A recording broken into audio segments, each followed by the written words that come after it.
পবিত্র মাহে রমজান মাস আমাদেরকে ঐক্যের শিক্ষা দেয়।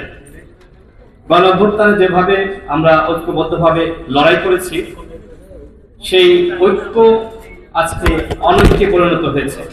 আমাদের রাজনৈতিক দলগুলোর মধ্যে নানান ধরনের বিভাজন, মতানৈক্য, এটি আসলে একটি আশঙ্কার জন্ম দিচ্ছে।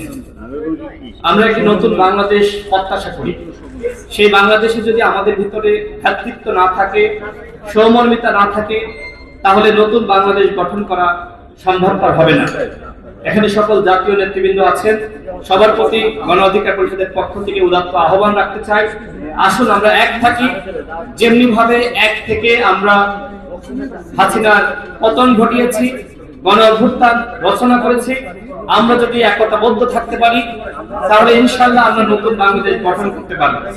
এই গণ অভ্যুত্থানে আলেম উলামাদের ব্যাপক ভূমিকা রয়েছে। মাদ্রাসার শিক্ষার্থীরা অনেকে শহীদ হয়েছে, আহত হয়েছে, কিন্তু এই অন্তর্বর্তীকালীন সরকার আমরা লক্ষ্য করছি যে আলেম উলামা এবং মাদ্রাসার শিক্ষার্থীদেরকে যেভাবে মূল্যায়ন করা বা তাদেরকে শ্রদ্ধা জানানো, সম্মান দেওয়া দরকার ছিল, সেই জায়গাটায় ঘাটতি রয়েছে। সরকারের প্রতি আমার উদাত্ত আহ্বান থাকবে, আলেম সমাজের যে মর্যাদা সেটি আপনারা প্রতিষ্ঠিত করেন। শেখ হাসিনার আমলে সবসময় আলেম সমাজ উপেক্ষিত হয়েছে।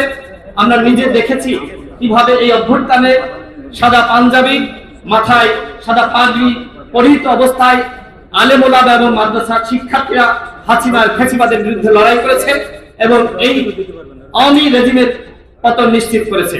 সবাইকে পবিত্র মাহে রমজানের শুভেচ্ছা জানিয়ে আমি আমার বক্তব্য শেষ করছি। আল্লাহ হাফেজ। আসসালামু আলাইকুম।